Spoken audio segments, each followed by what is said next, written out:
नमस्कार, प्रणाम। आज के इस पाठ में हम सामुदायिक अष्टक वर्ग से कुछ सीखने का प्रयास करेंगे।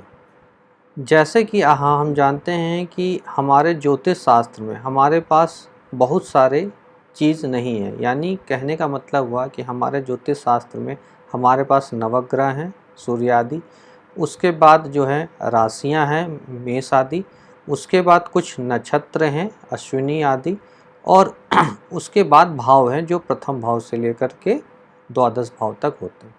अब इन सभी के पोजीशन से, यानी आपस में रिलेशनशिप, हमें कह लें कि आपस में जो एक दूसरे के साथ संबंध बनाते, उसके अनुसार हम फलादेश करते हैं या प्रेडिक्शन करते हैं। अब होता क्या है कि यदि हम कोई भी, हमें जब रोग होता है तो हम हॉस्पिटल जाते हैं, वहाँ डॉक्टर हमें देखते हैं, साथ ही साथ वो बहुत सारे टेस्ट हमें लिख देते हैं यदि कोई प्रॉब्लम होता है। उसके बाद वो डायग्नोस्टिक टेस्ट होने के बाद वहाँ पे हमें कोर्स ऑफ एक्शन, यानी जो भी मेडिसिन चलाना है या जो भी उपचार करना है वो उपचार करते हैं। हमारे एस्ट्रोलॉजी में, ज्योतिष शास्त्र में टूल्स के रूप में यही सब हैं, और यही सब टूल्स जो है हमें यूज करना चाहिए।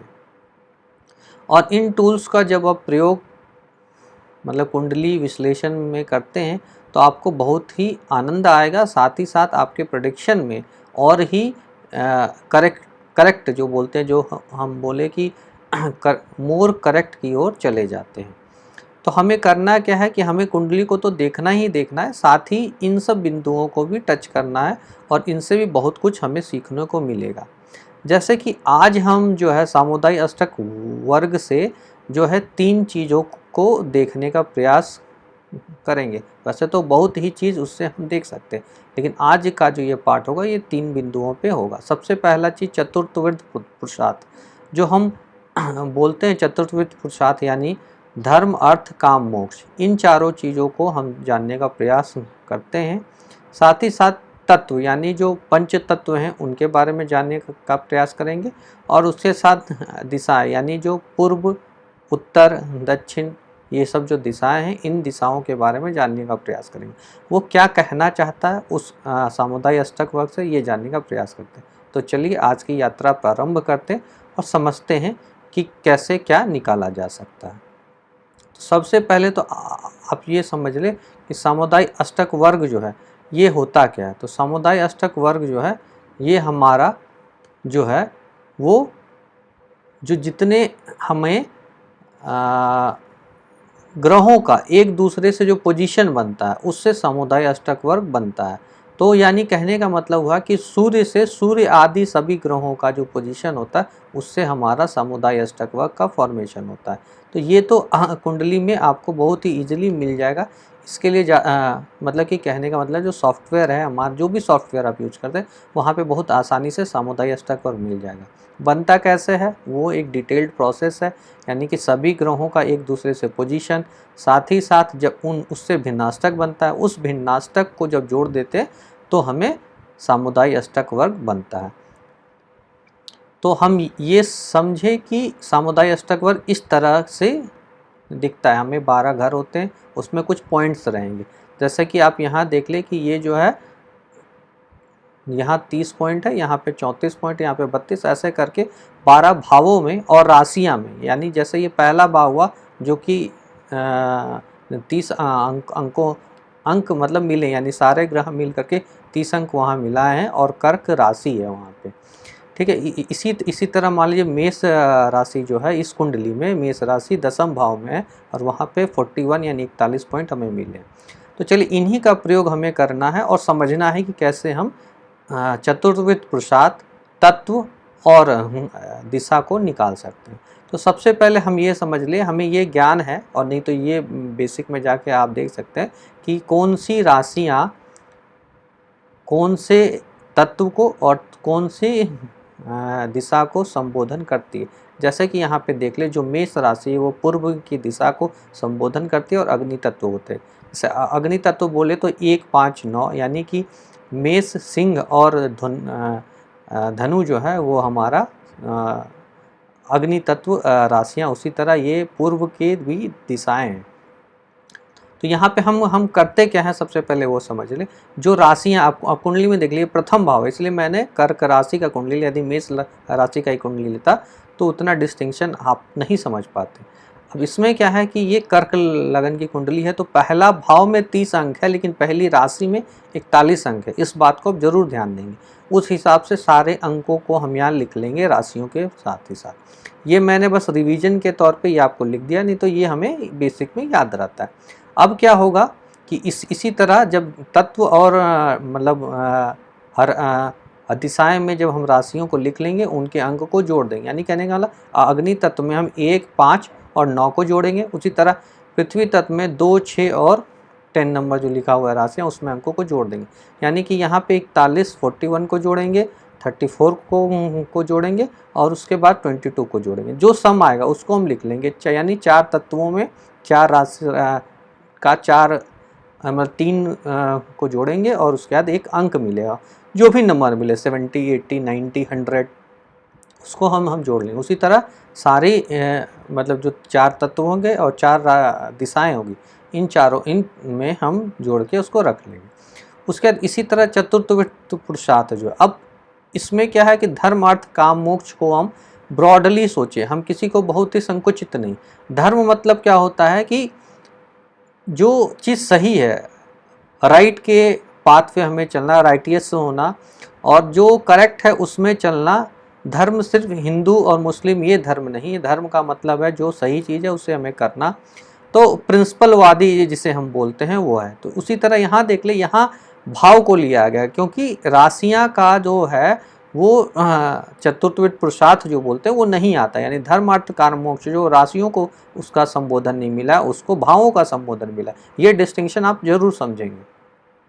उसके बाद आप देख लीजिए, जो धर्म त्रिकोण है, मोक्ष त्रिकोण है, सब त्रिकोण को ही जोड़ना है। ठीक है, उसको जोड़ करके फिर आप कर लेंगे। तो इसका मतलब क्या होगा कि अंकों को जब जोड़ लेंगे तो कुछ मतलब उसमें जोड़ के कुछ एक हमें अंक मिलेगा। जैसे पहले मिला वैसे इसमें भी मिलेगा। अब क्या है, ये चारों को जब हम तीनों जोड़ लेंगे तब हमें इस तरह का कुछ एक टेबल फॉर्मेशन होगा। जब हम जोड़ लें, जैसे कि चतुर्थ वित्त पुरुषार्थ का जो प्रथम है, कहने का मतलब है उसमें हमें क्या मिला 83। यानी कि हमें जो है जो धर्म है त्रिकोण यहाँ देख लिया, यानी 30, 26, 27 को जब जोड़ेंगे तो 83 आएगा। उसी तरह जब दूसरा त्रिकोण को जोड़ेंगे तो हमें क्या मिलेगा 34, 22, 41 को तो 97 मिलेगा। उसी तरह जब यहाँ जोड़ेंगे तीसरे त्रिकोण को यानी कि काम त्रिकोण को तो 32, 24 और 28 को जोड़ेंगे तो 84 मिलेगा। उसी तरह जब मोक्ष यानी 4, 8 और 12 को जब जोड़ेंगे तो 73 मिलेगा। इसी तरह दिशाएं हम जोड़ेंगे तो कैसे होगा, एक राशि यानी 1 नंबर, 5 नंबर और 9 नंबर, इस त्रिकोण को जब हम जोड़ रहे हैं तो हमें मेष राशि और सिंह राशि और धनु राशि का में जो अंक है तो हमें क्या है कि पूर्व दिशा का अंक मिल जाएगा। उसी तरह जो है अग्नि तत्व का हमें अंक मिल जाएगा। अब देख ले, इसी तरह हम सब जोड़ लेंगे, उस समय मिलेगा क्या, तो एक अंक मिलेगा। अब देखिए, यदि बहुत ज़्यादा अंतर नहीं हुआ तब तो कहना थोड़ा सा मुश्किल रहता है, मतलब कि सभी तत्वों का या सभी डायरेक्शन आपके लिए अच्छा होगा या सारे पुरुषार्थ आप में एक ही रूप में है। लेकिन इसमें क्या हो रहा है, देखिए जब इस कुंडली को आप देख रहे हैं तो इसमें क्या हो रहा है कि व्यक्ति का जो जीवन रहेगा वो मतलब यहाँ से देख ले तो ये है धर्म, ये है अर्थ, ये है काम, ये मोक्ष। यानी कि अर्थ त्रिकोण में बहुत ज़्यादा पॉइंट है और बहुत ज़्यादा ही अंतर है। कहने का मतलब एक 97 है, बाकी सब 83, 84 और 73 है, तो बहुत ज़्यादा ही अंतर है। यानी कि ये अर्थ के लिए अपने जीवन में बहुत प्रयासरत रहेंगे और इनका मेन मोटिव इनमें जो है मेन मोटिव जो है अर्थ के लिए भागना होगा। इनके जीवन में सबसे ज़्यादा स्ट्रगल करेंगे, प्रयास करेंगे अर्थ के लिए, मोक्ष के लिए नहीं। इनका जो जीवन का मूल उद्देश्य बोले वो अर्थ के लिए सबसे ज़्यादा रहेगा और इसमें बहुत ये प्रयासरत रहेंगे। साथ ही साथ बोले ऐसे जिनका अर्थ त्रिकोण बहुत ज़्यादा हावी रहेगा तो वैसे लोग क्या होंगे कि पैसे को बहुत सजग रूप से खर्चा करेंगे, इन्वेस्टमेंट बहुत अच्छे से करेंगे क्योंकि उन्हें बनाना है, पैसे को मतलब आगे जो है लगा करके इन्वेस्टमेंट करके आगे बनाना है। उसी तरह यदि किसी का अर्थ त्रिकोण ना हो करके यदि मान लीजिए काम त्रिकोण में होगा तो उनकी इच्छा है, काम को हम बहुत ही गलत वे में लेते हैं, लेकिन काम बहुत बड़ी जो शब्द है उसका सिर्फ शाब्दिक मीनिंग जो है हम सेक्सुअल डिज़ायर या सेक्सुअल प्लेजर से ना ले। कामना मतलब कामनाएं, यानी सारी कामनाएं। देखिए शुक्र जो है कामनाओं का कारक ग्रह माना जाता है, यानी शुक्र आपके पास होगा तो सिर्फ आप सेक्सुअल डिज़ायर को ही ना मान ले, आप सारे कुछ कामना, यानी आपको यदि कोई बहुत बड़ा तरक्की करना है, आपको बहुत बड़ी गाड़ी लेनी है, आपको घर लेना है, आपका मतलब है कि हमें सीईओ बनना है कहीं का, आपको कुछ और है कि हमें नेता बनना है, हमें प्राइम मिनिस्टर बनना है, तो ये आपकी कामनाएं हैं। या फिर ये हो कि आप मेरा बेटा कुछ बड़ा आदमी बने, मतलब कामनाएं जो भी हों आपकी, तो आपकी कामनाएं जो है सबसे प्रबल रहेंगी जितने भी चतुर्थ पुरुषार्थ है, और उसके लिए आप जीवन में प्रयासरत रहेंगे। ठीक है, और फिर दिशाओं में ले ले, तो दिशाओं में जिसमें ज़्यादा अंक, यदि एक ही समान हो रहा है तो कोई दिक्कत नहीं है, यदि जिसमें है तो वो आपके लिए बेस्ट सूटेड, यानी कि आप यदि उस दिशा में जॉब करें, यानी आप ईस्ट इंडिया में हो जाए तो ईस्ट इंडिया मतलब इंडिया यदि में है तो ईस्टर्न जो आपके राज्य हैं उसमें काम करेंगे तो ज़्यादा अच्छा होगा। या फिर अपने ही राज्य, मान लीजिए कि आप यूपी में हैं तो ईस्टर्न यूपी में काम करेंगे तो ज़्यादा अच्छा होगा। या फिर आप घर बनाए तो ज़्यादा चांस आप हो कि ईस्ट फेसिंग घर रखें। इवन यदि साउथ आपका स्ट्रांग होता है तो आप साउथ फेसिंग घर भी आपके लिए ख़राब नहीं होगा उतना ज़्यादा, जितना कि मतलब जिनका कि साउथ में उतने अंक नहीं है उनको हो जाएगा। ठीक है, तो अब देखिए अब तत्वों में क्या होगा, अग्नि तत्व प्रधान, यानी ये राशियां जो है मतलब ये जो कुंडली है ये अग्नि तत्व प्रधान हो। अब क्या होगा, अग्नि तत्व से, यानी अग्नि तत्व से इनको फायदा होगा, यानी कहने का मतलब यदि हम अग्नि तत्व वाले कार्य करें, यानी कि फायर से रिलेटेड कार्य करें, यानी कहने का मतलब है कि हम यदि किचन में कुछ वैसा काम करें या हमारा वैसा काम हो कि फायर ब्रिगेड का काम हो जाए, ये या फिर जैसे इलेक्ट्रिक अग्नि तत्व को संबोधन करता है, तो ऐसे काम हाँ हम करेंगे तो हमें वहाँ फ़ायदा मिलेगा, और बाकी तत्वों में हम यदि जाएंगे तो हमें वहाँ उतना लाभ नहीं मिलेगा। तो आज के इस पाठ में हम यहीं तक रखते हैं, और मैं आशा करता हूँ कि बहुत अच्छे तरीके से आप समझे होंगे कि ये 3 चीज़ को हम सामुदायिक अष्टक से कैसे निकाल सकते हैं और इसका क्या प्रभाव हमें हमारे जीवन पे होगा। पुनः सभी लोगों का बहुत बहुत धन्यवाद, और वीडियो अच्छा लगा तो इसे लाइक करें, शेयर करें, और उन लोगों तक पहुंचाएं जिनको इन सबों का ज़रूरत है, यानी कहने को मतलब जो ज्योतिष में इच्छा रखते हैं और अपने शास्त्रों के बारे में जानना चाहते हैं, तो उन लोगों को ये वीडियो पहुंचाने में मदद करें। धन्यवाद।